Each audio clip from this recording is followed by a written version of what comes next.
The great hall of Ashgrave Castle smelled of smoke and pine, and every eye in the room was fixed on the woman standing alone before the throne. Alira Voss did not look away. She kept her chin lifted, though her plain gray cloak marked her as someone who did not belong among silk and silver. Alpha King Draven Ashgrave sat above her, one hand resting lazily on the arm of his throne. He was young for a king, but power had settled into him early, the way it settles into men who have never been told no. His eyes moved over her with open amusement. "An Omega from the border packs," he said, loud enough for the whole court to hear, "and she thinks she has the right to speak in my hall." Laughter rippled through the nobles gathered along the walls. Alira felt the heat of it on her skin, but she did not flinch. "I did not come to beg," she said. "I came to tell you what will happen." Draven raised an eyebrow. "Then tell me." "One day," Alira said, her voice steady despite the pounding of her heart, "I will stand above every throne in this land, including yours." For a moment, silence fell. Then the king laughed. It was not a cruel laugh exactly, but something worse. An easy, careless laugh. The kind a man gives when he cannot imagine ever being wrong. "You," he said, wiping a tear of amusement from his eye, "will rule nothing. You were born to serve, not to reign. Take her out of my sight before she embarrasses herself further." Guards seized her arms. Alira did not struggle. As they dragged her toward the doors, she turned her head one last time and looked at him. "Remember this moment, Your Majesty," she said. "When I return, you will not be laughing." The doors closed behind her, and the court's laughter followed her all the way to the gates. Alira walked for 3 days before she stopped crying. She had nothing. No pack, no title, no coin beyond what she carried in a small leather pouch. Her family had turned from her years ago, ashamed of an Omega daughter who asked too many questions, and bowed to no one easily. The Ashgrave court had simply been the latest to remind her of her place. But somewhere between the 3rd and 4th day, the tears dried into something harder. She stopped thinking about what she had lost, and started thinking about what she still had.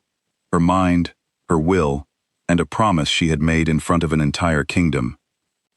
She would not break that promise, not because of pride alone, but because breaking it would mean admitting Draven Ashgrave had been right about her. She would not let him be right. The road took her south, past the Ashgrave borders and into lands few travelers spoke of. The Thornwood territories, ruled by no one, feared by many. It was there, in a half-collapsed chapel at the edge of a forgotten village, that Alira found the first thread of her future. An old woman named Maribel kept the chapel, though there was no longer a kingdom to worship in it. She told Alira of a bloodline lost generations ago, the royal line of Caldrith, once a proud and prosperous kingdom, wiped out not by war, but by a plague that no healer could stop. The land had been left masterless ever since, its people scattered, its throne empty. "There is a old law," Maribel said, her voice cracking like dry leaves, "that any descendant of the Caldreth line, however distant, may reclaim the throne, if they can prove their blood and win the loyalty of the remaining people." Alira's pulse quickened. And how would someone prove such a thing? Maribel studied her for a long moment, then reached beneath her worn shawl and withdrew a small pendant, tarnished with age. She turned it over, revealing a crest, a rising sun, over 2 crossed swords. "Your mother wore one just like it," the old woman said quietly. "I recognized your eyes the moment you walked in. You have Caldreth blood in you, child. Distant, but real."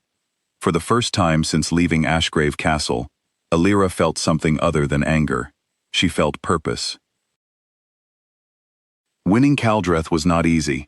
The scattered survivors of the Old Kingdom did not simply hand over loyalty because of a pendant and a bloodline. Alira spent months among them, working alongside farmers rebuilding fences, sitting with the sick when healers were scarce, and listening, truly listening, to grievances no noble had ever bothered to hear. She did not demand a crown. She earned trust first.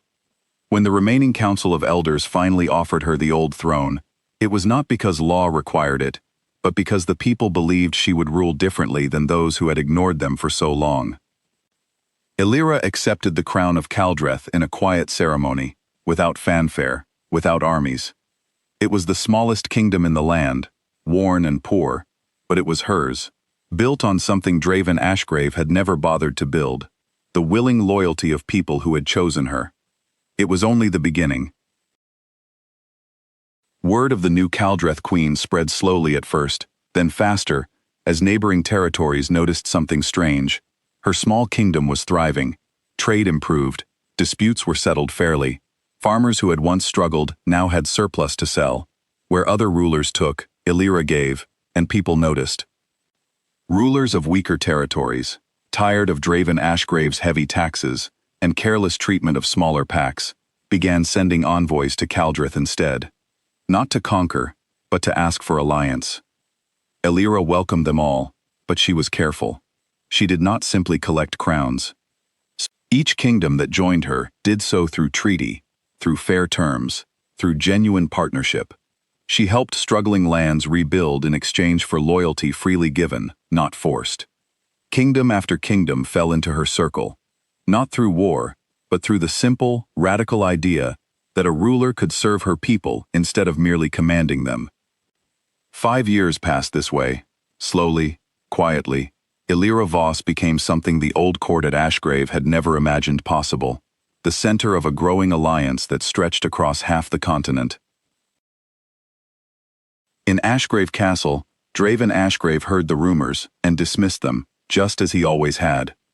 A pack of small kingdoms banding together under some border-born queen, he said to his advisors, waving a hand. It will collapse the moment real pressure is applied. But the pressure never came from Illyra. Instead, it came from within his own kingdom. Trade routes that once passed reliably through Ashgrave territory began rerouting through Kaldreth-aligned lands, where tariffs were fairer and roads were safer. Allies who had once bowed to Draven out of fear began quietly distancing themselves, unwilling to be caught on the wrong side of a shifting balance of power. His closest advisor, a gray-haired wolf named Corwin, who had served 3 generations of Ashgrave kings, finally dared to speak the truth aloud. "Your Majesty," Corwin said carefully, "the woman you humiliated in this very hall 6 years ago now commands the loyalty of 11 kingdoms. Her name is spoken with respect from the northern coasts to the southern deserts. We can no longer pretend this does not concern us." Draven's jaw tightened. "She is still nothing more than—" "She is no longer nothing," Corwin interrupted, something he had never dared do before. "And if you do not act with wisdom now, this kingdom may find itself alone among enemies." For the first time in years, Draven Ashgrave felt something unfamiliar creeping into his chest. Not fear exactly, something closer to doubt. The message arrived on a gray morning, carried by a single rider bearing no house colors, only a crest of a rising sun, surrounded by a ring of smaller symbols, one for each kingdom that had joined Illyra's alliance. The letter was short. "I will be arriving at Ashgrave Castle in 1 month's time. I trust you will receive me properly this time." There was no signature needed. Draven already knew. He spent that month in a state he had never experienced before: uncertainty. His advisors urged him to prepare defenses, though everyone understood that no army could stand against an alliance of 12 kingdoms should Illyra choose war. But she had not declared war. She had simply announced her arrival, the way any sovereign visits another. That, somehow, felt more unsettling than any threat could have. On the appointed day, the gates of Ashgrave Castle opened to a procession unlike anything the kingdom had ever seen. Representatives from 12 territories rode together under a single banner, their individual crests woven into one great tapestry that flew above the column. At its center rode Illyra Voss, no longer the ragged Omega who had once been dragged from this very hall. She wore no single crown.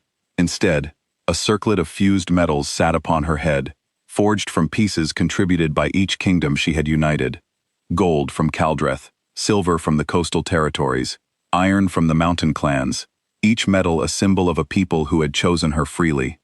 The court gathered in stunned silence as she entered the great hall, the same hall where she had once been mocked and thrown out.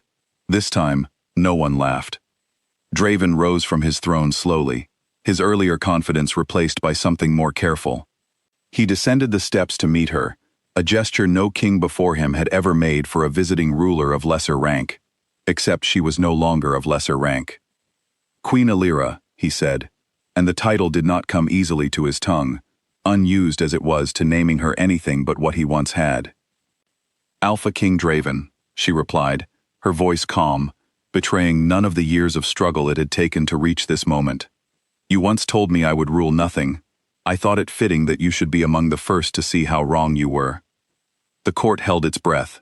Somewhere in the crowd, an old noble who had laughed loudest 6 years ago now stood silent, his face pale.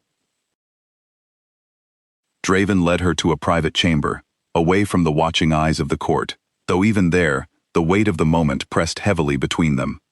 You could destroy this kingdom if you wished, he said finally. 12 territories, unified.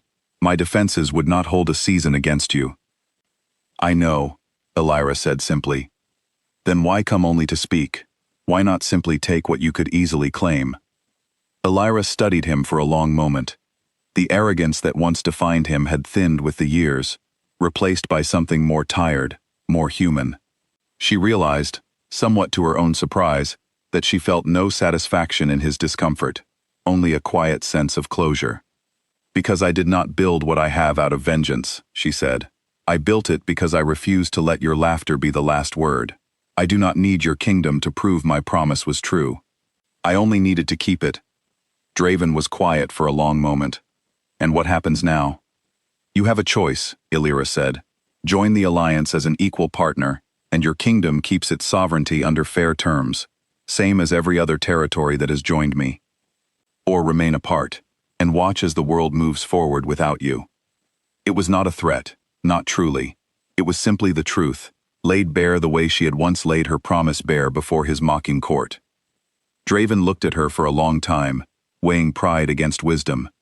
He thought of the advisors who no longer trusted his judgment, the allies who had quietly slipped away, the trade routes that no longer favored his lands.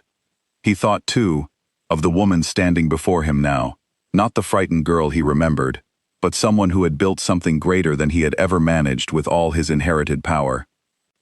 Finally he knelt, not out of fear, and not out of love, but out of a recognition 6 years too late. I accept, he said quietly, as an equal partner, nothing less. Alira extended her hand, and after a moment, he took it. Word of the alliance between Ashgrave and the United Territories spread across the land within weeks.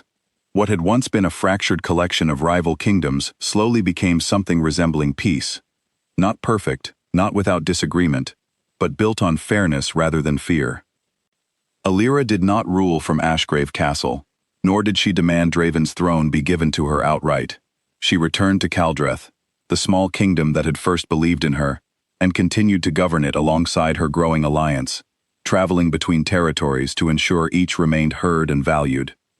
Sometimes, late in the evening, she would think back to that day in Ashgrave's great hall, the laughter, the humiliation, the promise she had made with nothing but stubborn will behind it. She had not known then how long the road would be, or how much it would cost her to walk it. But she had walked it anyway, one kingdom, one alliance, one act of quiet trust at a time. And in the end, the crown she wore was not made of conquest or vengeance, but of every choice made freely by people who believed she would serve them better than those who came before.